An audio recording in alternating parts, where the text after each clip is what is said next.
बारामती आणि राहुरी विधानसभेच्या पोटनिवडणुकीची घोषणा होण्याची शक्यता आहे.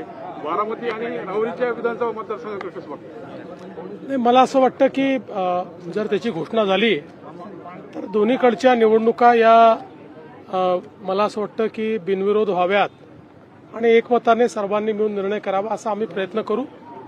पण आमच्यावर निवडणूक लादली गेली तर आम्ही निवडणूक लढायला देखील तयार राहू.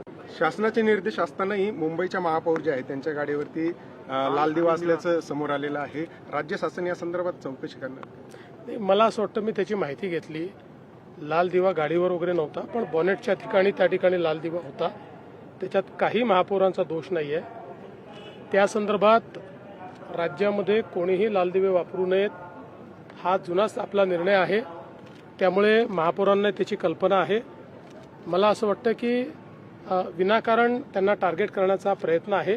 अशा प्रकारे टार्गेट करणं योग्य नाही. सध्या गॅसचा तुटवडा नाही, इंधन तुटवडा नाही असं म्हटलं जाते. मात्र युद्ध परिस्थिती जर लांबलीच तर काय आव्हान तुमचं नागरिकांना राहील? मला असं वाटतं की नागरिकांनी केंद्र सरकारच्या निर्देशाप्रमाणे वागलं पाहिजे. काही राजकीय पार्ट्या जाणीवपूर्वक नागरिकांमध्ये घबराट तयार करतायत.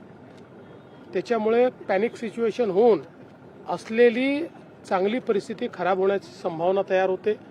लोक साठवणूक करतील जर त्यांच्या मनामध्ये अशा प्रकारची भीती निर्माण केली तर.